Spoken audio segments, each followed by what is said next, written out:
This is the first of a two-part presentation on Antonio Gramsci and Italian fascism. We must stop this brain from working for 20 years. The famous, or rather infamous words that an official prosecutor in Italy ended his speech with in a trial in 1928. The man being tried was Antonio Gramsci. His crime?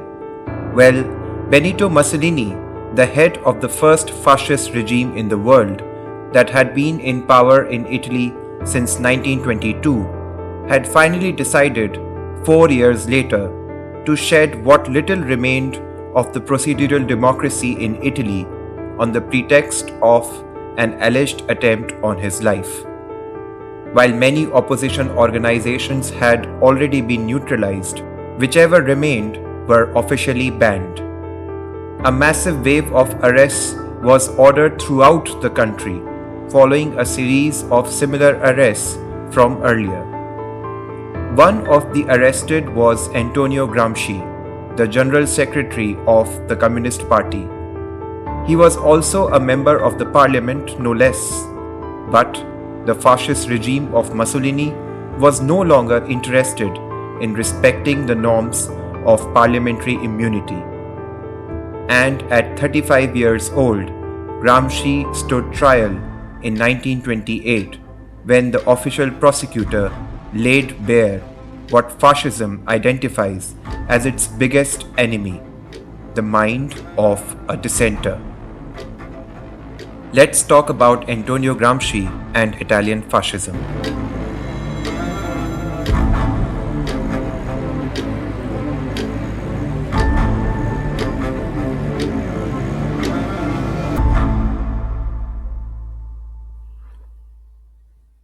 Antonio Gramsci was born on 22nd of January 1891 in a town called Ales on the island of Sardinia in Italy.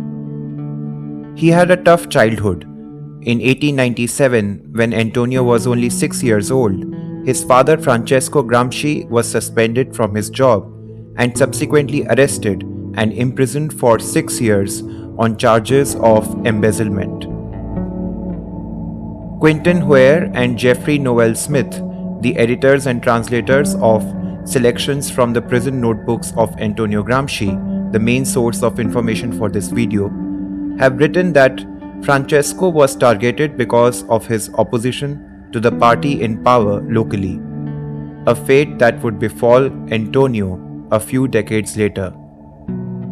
In Francesco's absence, Antonio's mother, Giuseppina Marcias, had to take care of their 7 children alone on a meager income from her work as a seamstress. Antonio's health was an added concern, as he almost died as a child due to some internal disorders that kept flaring up even in his adulthood. He also suffered from a malformation of spine that kept him hunchbacked and stunted his growth with a height no taller than 5 feet. Antonio's health disorders that plagued him throughout his life made his resistance against Mussolini's fascist regime all the more exemplary.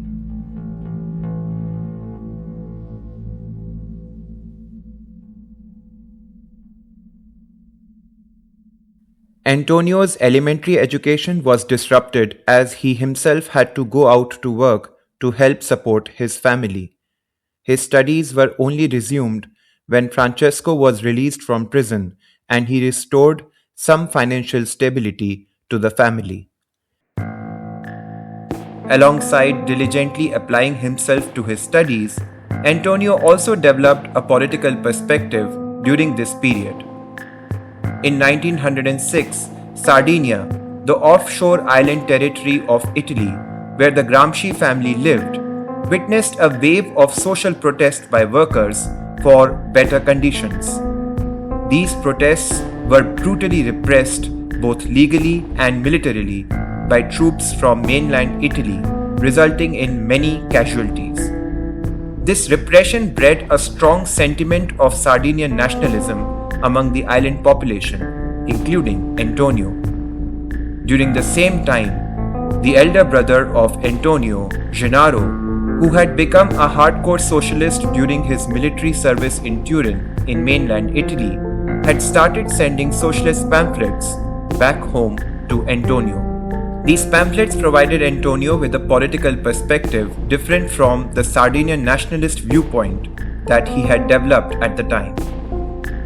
During these formative years, Antonio's hard work in his studies paid off, and he managed to pass his examination in 1908 to enter the senior school at Cagliari, where he stayed with his elder brother Gennaro. Hoare and Smith, the translators and editors of Gramsci's prison notebooks, have referred to a unique surviving essay from Gramsci's school days in a detailed biographical account on him. This essay shows him already progressing from a Sardinian nationalist perspective to an internationalist and anti-colonialist viewpoint. They point out that he was as vehement in his opposition to European colonialism in China as he was in raising the favorite slogan from his school days, "Throw the mainlanders into the sea," referring to Italian mainland presence in Sardinia. Gramsci had clearly realized at a very young age that the struggles of the oppressed or colonized people in one part of the world were no different from another. In 1911, Gramsci won a Sardinian scholarship for poor students for University of Turin in mainland Italy. But it was not easy for Gramsci, who had grown up in the warm Mediterranean weather of Sardinia, to transition to the colder temperatures of Turin. With an already frail health and a miserably inadequate scholarship grant, it became really tough for Gramsci to battle both cold and malnutrition in Turin. Between 1913 and 1915, he remained very sick for long bouts of time, so much so that he had to abandon his studies midway, even though he had a great talent for the subjects of philology and linguistics, something that his teachers also acknowledged. His teachers encouraged him to not quit his studies, but to no success. As Hoare and Smith suggest, there was another reason for Gramsci ending his higher studies, and that was his ever-growing political consciousness. Gramsci was quite sympathetic to the cause of the agricultural community in southern Italy, who, unlike the industrial workers in the north, were not organized and had no benefit whatsoever from the highly industrialized northern part of the country. After arriving at Turin University in 1911, he had an even stronger exposure to socialist ideas which had gained currency even in the bourgeois or the middle class circle, with many professors also linked to socialist circles. Here he was introduced to the philosophy of praxis, that is, the philosophy of putting theory and ideas into practice. Outside of university, Gramsci was witnessing the political side of Turin as well, which had become the communist Marxist center of the country. The working class here was quite alert to defending its rights through collective action, despite repression from the centrist liberal leaders of the country. Gramsci also witnessed how Sardinian troops were being used to hold down the workers of Turin, which played a role in shifting his ideology further away from Sardinian nationalism to pro-worker socialism. At the same time, he also realized that the industrialist class from the north was a common enemy to both the southern peasantry and the northern industrial workers, and looked at both as potential allies in their fight against the big capital. In late 1913, he joined the Socialist Party. Meanwhile, the First World War was fast approaching by July 1914. Even in such a volatile climate, the struggles and political activity of the proletariat, that is the working class, remained as vibrant as before, with massive strikes breaking out both before and during the war.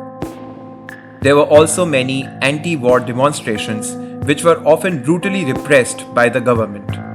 Women made up 40% of the working class, and as Hoare and Smith write, they were always at the forefront of all the major working class struggles between 1912 and 1920.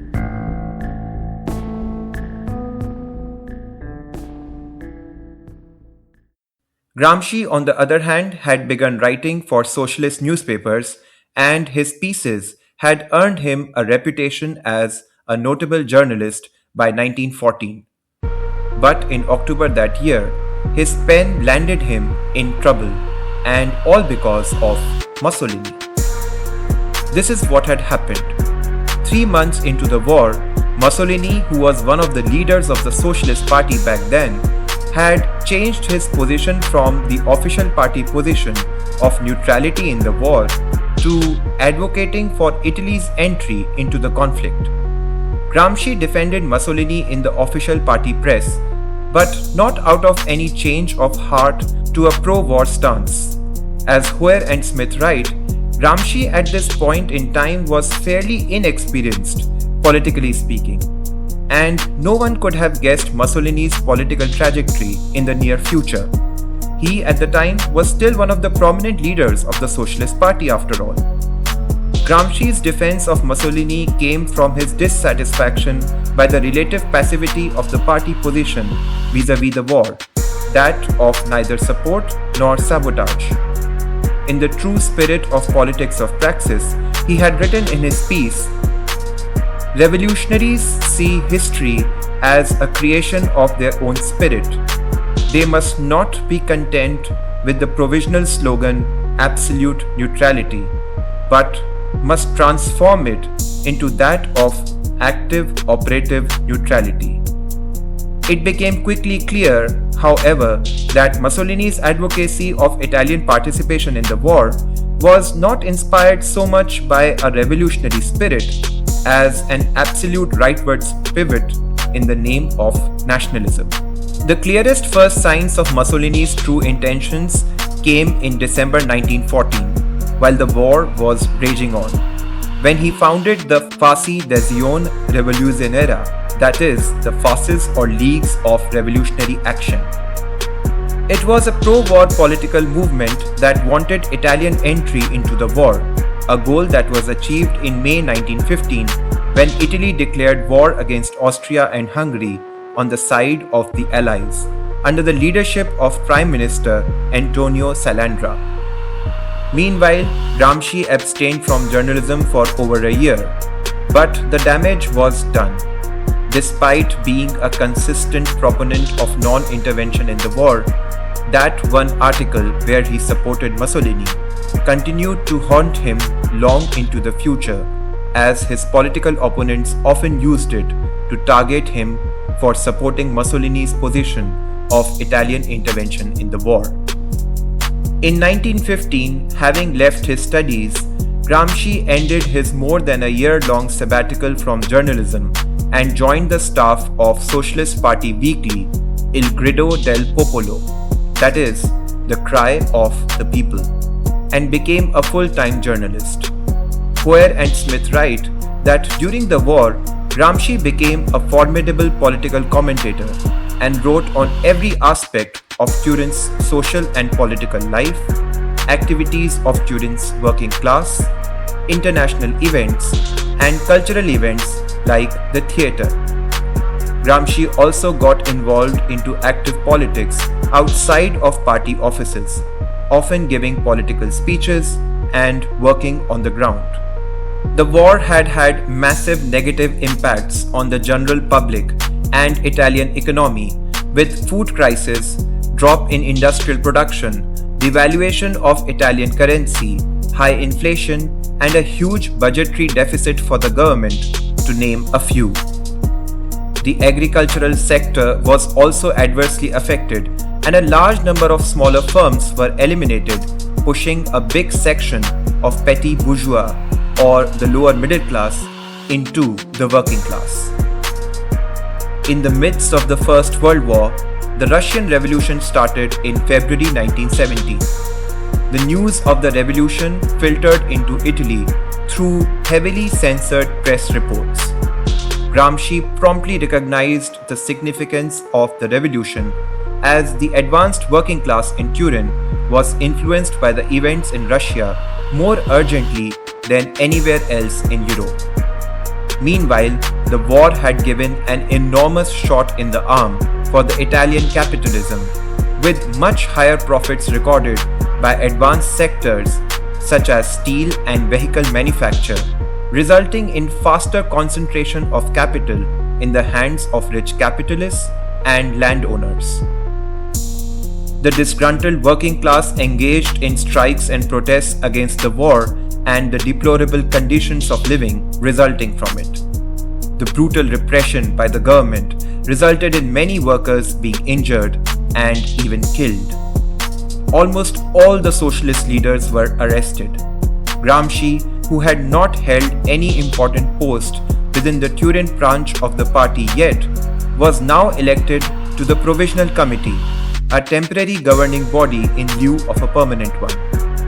In the aftermath of the large-scale arrest of the socialist leaders, the Provisional Committee had to resort to overt or secretive activities until the end of the war, which had become a pretext of brutal repression of the working class and its leaders. The only legally permissible activity for the party was the publication of its newspaper, with Gramsci becoming its editor. Despite repression of their movement, the Russian Revolution had captured the imagination of the workers in Europe, including Italy, who continued their struggle. As the war ended in November 1918, Italy witnessed a period of 2 years of intense industrial struggle, what is known as Biennio Rosso, or 2 red years, between 1919 and 1920. This period was marked by a large number of strikes and protest demonstrations by workers, as well as land and factory occupy movements. The support and strength of trade unions and Socialist Party grew manyfold, though ultimately they proved ineffective to coordinate the efforts of the workers to grow their movement stronger. In April 1919, Gramsci, along with some of his fellow party members, Angelo Tasca, Palmiro Togliatti, and Umberto Terracini, decided to start L'Ordine Nuovo, or the New Order, which started as a weekly review of socialist culture, but later turned its focus exclusively on supporting the revolutionary objectives of the proletariat. The struggles against the capitalist class also spread to agricultural areas with peasant strikes and rural unrest. However, yet again, Socialist Party failed to coordinate their activities to help organize them more cohesively, and also could not bring together the workers from the north and the peasants from the south in their common fight against the big capital and landed classes. Failure to channel the resentment of the officers who had recently been turned out of the army after the end of the war, and the urban lower middle class against the ruling class, was another missed opportunity for the Socialist Party. It failed to capitalize on the revolutionary moment that was building up during the Biennio Rosso period.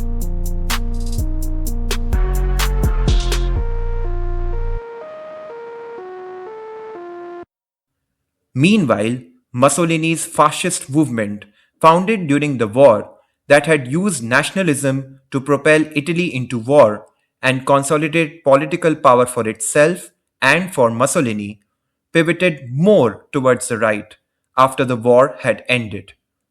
From 1919 onwards, it began to take shape into a completely right-wing movement, Squadrismo, that established squadre d'azione, or action squads, that were fascist militias comprising of mainly farmers who were against the new rural trade unions controlling the agrarian economy, and the middle classes who were against revolutionary socialists. The fascists also capitalized on the resentment of the disgruntled soldiers who had been laid off from the army. They probably aligned more with Mussolini because of the residual pro-war sentiment which was common between them and Mussolini's movement. The Fasci Italiani di Combattimento, or the Italian Fasces of Combat, was founded by Mussolini in March 1919 at a meeting in Milan. These militias began attacking the socialist squads and grew more militant by the day. With massive layoffs and wage cuts, the revolutionary wave of the workers' movement in Italy ebbed and lost its momentum by the end of the Biennio Rosso years, along with any confidence in the possibility of a revolution. Big capital had them right where they wanted. Not happy with the reformist politics of Prime Minister Giovanni Gilotti of making concessions to the working class and the socialists, the industrialists wanted to be ruthless and deliver a final blow to an already weakened working class movement. As Hoare and Smith state, the fascist squads had started their raids in the autumn of 1920 against both the socialist and the Catholic peasant associations on behalf of the landowners of North and Central Italy, as well as against socialist-controlled municipalities and socialist newspapers. The industrialists were funding these organizations controlled by Mussolini. Hoare and Smith suggest that even the state sponsored and promoted these organizations and consequently the development of fascism during the Biennio Rosso period. Disappointed with the inefficiency of the Socialist Party and trade unions to consolidate a larger revolutionary movement against big capital, communist factions began propping up within the Socialist Party and outside, with Gramsci being one of their key figures. Ultimately, the Communist Party of Italy was founded in January 1921, an organization that the struggling public and activists hoped could lead a united movement against the capitalist class and possibly materialize a revolution. Amedeo Bordiga, a staunch leftist communist, became the de facto leader of the newly formed Communist Party. In the general elections in April 1921, the Socialist Party secured more than 5 times the votes that the Communist Party won. Fascists under the leadership of Mussolini, on the other hand, had entered into a coalition with the government of Gilotti as a front against the socialists, while their squads continued their militant activities on the ground. Socialist Party remained opposed to any armed resistance against the fascists and went as far as signing a pacification pact with them. In the summer of 1922, a new wave of fascist violence broke out and a general strike was called to oppose it. But the trade unions sabotaged it, and the fascists crushed what little else was left of the effort. Hoare and Smith write that this was the last expression of popular resistance to fascism, and its defeat heavily demoralized the proletariat. The lack of opposition further emboldened the paramilitary wing of Mussolini's National Fascist Party, the Voluntary Militia for National Security, who were by now commonly known as the Black Shirts. In October 1922, Mussolini led an organized mass demonstration of the Black Shirts along with fascist demonstrators in Rome, famously known as the March on Rome. On 24th October 1922, Mussolini declared in front of 60,000 fascist militants, "Our program is simple. We want to rule Italy." The fascist violence had become so notorious by then that the King of Italy, Victor Emmanuel III, in order to avoid an armed conflict and bloodshed, appointed Mussolini as the Prime Minister. Mussolini was backed by the military, the business class, and the political right wing. Technically, this was merely a transfer of power to the head of another party, even though, at the time, some 25,000 black shirts were parading in the streets of Rome. Thus, a combination of parliamentary and paramilitary militia power helped Mussolini capture the parliament in Italy.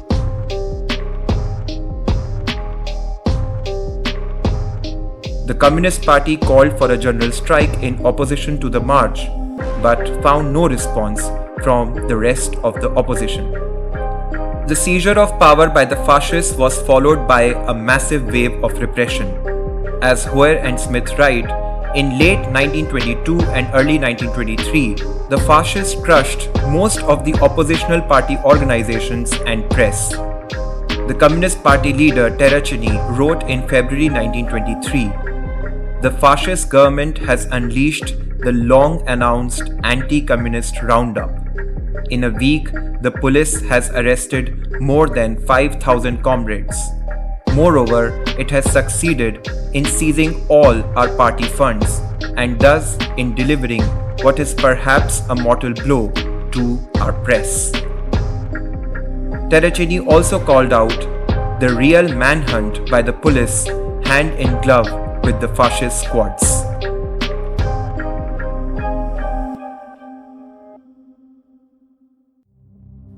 The Communist Party persevered against this unprecedented attack on parliamentary democracy in Italy as it continued to bring out and distribute a secret edition of L'Ordine Nuovo and held number of public meetings in spite of the atmosphere of terror.